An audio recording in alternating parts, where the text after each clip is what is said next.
Hoy día vamos a hablar acerca del rescate. Acerca del rescate. Hay una parte ahí, como se llama Samuel 30, hay un relato acerca del pueblo de Israel, acerca de sus luchas, acerca de lo que siempre estuvo el pueblo de Israel ahí vagando en el desierto, cuando anduvo vagando, cuando anduvo con problemas, siempre hubo problemas con este pueblo. Entonces hay una parte ahí cuando ya después de mucho tiempo los amalecitas siguen hostigando al pueblo de Israel. Quisiera leer algunos versículos en 1 Samuel capítulo 30, del 1 al 6, y después veremos algunas cosas más. Dice: cuando David y sus hombres vinieron a Ziklag, al tercer día, los de Amalec habían invadido el Negev y el Ziklag, le habían asolado al Ziklag y le habían prendido fuego.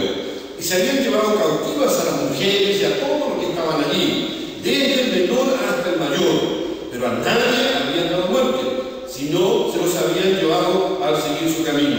Vino pues David con los suyos a la ciudad, y aquí que estaba quemada, y sus mujeres y sus hijos e hijas habían sido llevados cautivos. Entonces, escuche bien, entonces David y la gente que con él estaba alzaron su voz y lloraron.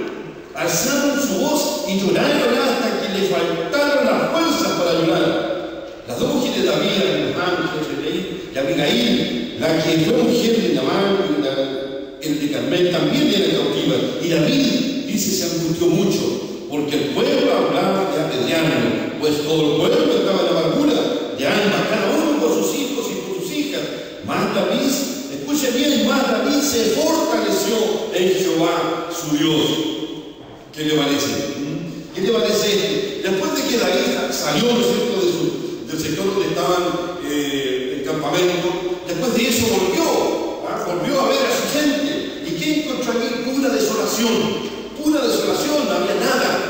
El ejército amalecita, que siempre tuvo este odio intrincado con los israelitas, otra vez vino, y no tan solo invadió esa parte del desierto de Negev, sino que también donde estaba el pueblo de Israel. Y se lo llevó, dice lo cierto la palabra, cautivos, pero a nadie mataron. Entonces, el problema para David es enorme. Imagínense al volver y ver ese tremendo espectáculo ahí. Un tremendo espectáculo en la nación o su pueblo desolado, quemado completamente, y sus mujeres, sus hijos cautivos en otra parte. Es un problema no menor para David. Se llevaron, y de pronto los ciertos, cuando se da cuenta de esta desgracia que le estaba ocurriendo, ¿qué hizo? Dice la Biblia, dice la palabra, que se angustió mucho. Se preocupó mucho. ¿Se acuerdan ustedes de esa angustia también que pasó una persona cuando estuvo orando en el desierto, orando en el huerto de Getsemaní? Dice que la palabra del Señor, que esta persona, a nuestro Señor, las gotas de sudor eran como gotas de sangre. Yo me imagino aquí a David también cómo estaría mirando, ¿no es cierto?, la desolación que tenían ahí. Ya no podían más.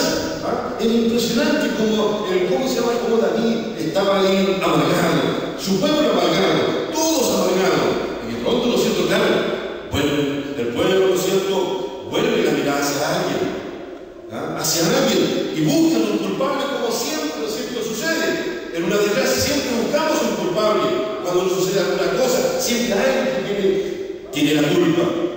En este caso, miraron a David y dijeron, ¿no es cierto?, por tu culpa se llevaron nuestros hijos, por tu culpa se llevaron, ¿no es cierto?, nuestras mujeres, por tu culpa se llevaron a nuestros enseres, nuestras provisiones se llevaron todo por tu culpa.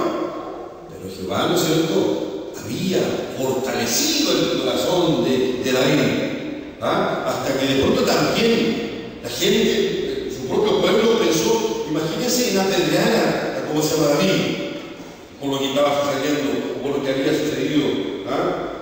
Por tu culpa, por la culpa de David, todas estas cosas estaban sucediendo. Ahora, imagínense frente a David, imagínense cómo estaba él. ¿Qué vamos a hacer ahora? ¿Qué vamos a hacer? Vamos a rescatarlo, pero ¿cómo lo haremos? ¿Qué vamos a hacer? ¿Qué vamos para rescatar a esta gente, para rescatar a su pueblo? Y si uno va leyendo ahí la historia, dice que, bueno, hay algo, detalles ahí en la historia, pero hay una parte donde dice que pillaron el nombre. Ahí en el versículo 14 o 15, por ahí pillaron una persona. Pero ¿qué va a leer el versículo 15 y 16 de este mismo capítulo que dice? Y le dijo David a esta persona que había pillado: ¿me llevarás tú a esa tropa? Y él le dijo: júrame por Dios, le dijo, que no me matarás. Le dice: ¿cómo se llama este hombre? Ni me entregarás a mi amo, al hermano de mi amo. Y yo, le dice, te llevaré donde esa gente.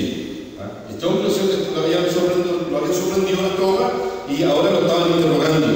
Y dice el versículo 5: lo llevó pues, y allí estaban desparramados sobre toda aquella tierra, comiendo y bebiendo y haciendo fiesta por todo aquel gran botín que habían tomado de la tierra de los filisteos y de la tierra de Judá, donde estaba el pueblo de Israel. Y dice que, y los hirió David desde aquella mañana hasta la tarde del día siguiente, y no escapó de ellos ninguno, sino 400 jóvenes que montaron sobre los camellos y huyeron. Pero como pueden ver, aquí David buscó una forma, y esto, ¿cierto?, le llama a uno como una estrategia para rescatar a alguien, para rescatar a su pueblo. Y pilló, ¿no es cierto?, a todos los amalecitas, ¿no es cierto?, disfrutando del botín que habían habían tenido después de esta guerra. Los pilló ahí a todos, ¿no es cierto? ¿Y qué hizo? Los persiguió hasta alcanzar a todos. Y mire qué interesante. En unos versículos más adelante dice: y libró David todo lo que los amalecitas habían tomado, y asimismo libertó David a sus dos mujeres. Y no le faltó cosa alguna, chica ni grande, así de hijo como de hija del robo, y de todas las cosas que les había tomado. Dice: todo lo recuperó David. O sea, un rescate espectacular. Un rescate, ¿no es cierto?, que es algo muy bien planificado. Y eso huele, ¿no es cierto?, me parece que usó algún tipo de estrategia.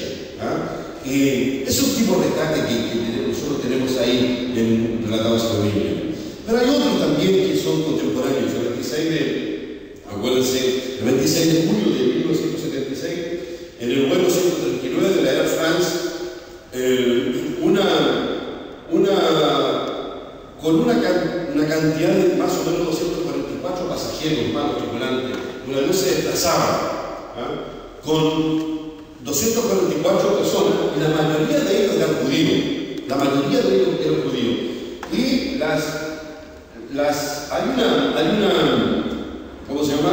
hay un grupo terrorista que se llama Frente Popular para la Liberación de Palestina.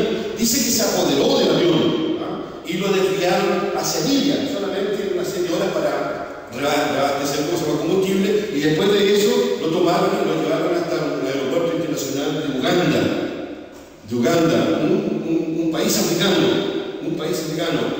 y una ciudad que se llamaba Entebbe. Ahí hicieron aterrizar este avión terrorista. Yo creo que algunos se acuerdan de este episodio, que fue muy comentado.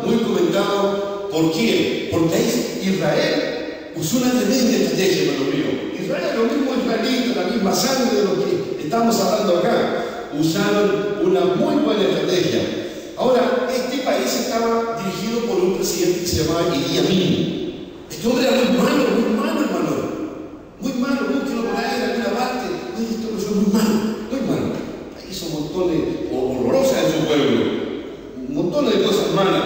Entonces, él con el avión ahí, ¿no es cierto?, retenido en Entebbe, en Uganda, salió al mundo diciendo, ¿no es cierto?, salió por la televisión al mundo diciendo que liberaran a 40 rehenes que tenían los israelitas en sus cárceles, más otros que tenían en otras cárceles por el mundo.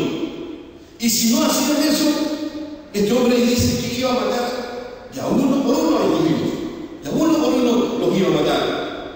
Entonces, una de las cosas que empezaron a presionar a los israelitas, porque la mayoría eran judíos los que estaban ahí en el avión, los que estaban digamos, como rehenes, estos organismos internacionales empezaron a presionar a Israel para que ellos puedan rescatar a esta gente o puedan hacer lo que estaban diciendo el presidente. Sin embargo, dentro de los códigos, dentro de las cosas que tiene Israel, dice que nunca los israelitas no negocian con ningún terrorista. Eso es algo que está escrito por ellos mismos. Así que, de pronto, por la nación misma, este hombre, este presidente, empezó a, ¿cómo se llama?, a soltar a algunos rehenes, unos que eran no judíos y unas personas unas mujeres que estaban embarazadas. Y estas personas fueron a Israel, ¿no es cierto?, que por ahí se estaban ahí. ¿Y qué hizo el pueblo de Israel? ¿Qué hicieron los israelíes? ¿Qué hicieron el Estado de Israel? Empezó a entrevistar a esa gente. Empezó a entrevistar y a sacarle detalles cómo era el avión por dentro, cuántos terroristas había, qué cantidad de armas tenían, cómo eran, si eran grandes, eran chicos, los terroristas. De esa forma empezó a trabajar la Mossad israelita, que es un grupo, digamos, de inteligencia ¿cómo se llama?, del pueblo de Israel. Entonces, ¿qué pasó con estas personas? De pronto, ¿cierto?, ya tuvieron la película bien clara. Y saben, bueno, según lo que dice las noticias, según lo que dice las noticias, lo que dijeron las noticias, que un avión israelita voló muy bajo sobre el Mar Rojo y aterrizó en este mismo aeropuerto. ¿Y qué iba adentro? Iba una limusina, una limusina igual como la que usaba el presidente Idi Amin. Llevaba jeep iguales como los que usaban ¿cómo se llama?, la Guardia Armada de Idi Amin. Y saben que solamente se dieron cuenta cuando el avión aterrizó, salieron, ¿cómo se llama?, los soldados israelitas y se metieron en el avión. Cuando estaban dentro del avión secuestrados, recién esta gente se dio cuenta que los israelitas estaban rescatando a los rehenes. Por supuesto, murieron algunas personas ahí, pero rescataron casi, no sé, una buena cantidad de personas. Pero eso es lo que les quiero decir yo. ¿A dónde quiero llegar? Aquí también este pueblo usó una estrategia para rescatar a alguien, para rescatar esto, como les digo, fue noticia por todos lados, fue noticia por todos lados. Y después de esto los israelitas hicieron una tremenda fiesta. Esta fue una cosa muy marcada en el pueblo, en el Estado de Israel. Hay estas cosas más. De pronto se acuerda también, no hace mucho, en el año 2008, cuando rescataron a la que iba a ser presidenta de Colombia, la señora Betancourt, la rescataron también con una estrategia muy especial. A esta señora la habían, ¿cómo se llama?, la FARC, las Fuerzas Armadas Rebeldes Colombianos, la habían secuestrado y tuvo como 7 años ahí en las montañas. Pero se descuidaron un poco, mírense cómo se descuidaron. De pronto dijeron, vamos a agarrar a esta señora, estos terroristas, vamos a rescatar, vamos a trasladar a un Carabollo. Entonces por ahí, en toda la cosa, llegaron las fuerzas colombianas, las fuerzas armadas colombianas, y un helicóptero aterrizó pensándolo, y los terroristas pensaban que eran helicópteros de ellos. Y se subió esta señora y se fue. Y los de la resistencia quedaron atónitos porque no sabían qué pasaba. No sabían qué pasaba.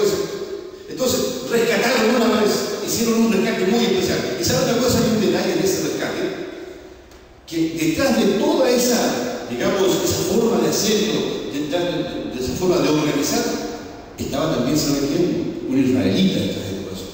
Un israelita, uno de los también, no sé si era de la Mossad israelí, pero había un apoyo israelita para hacer este tipo de, de rescate. Bueno, y siguiendo hablando de rescates, ¿cierto?, tenemos nuestros mineros, ¿no es cierto?, tremendo rescate que hicieron ahora, ¿no es cierto?, el año que pasó. Un tremendo rescate que hicieron ellos, que hizo el pueblo chileno con todo, ¿no es cierto?, la tecnología que por haber. Fueron rescates, ¿no es cierto?, y yo estoy hablando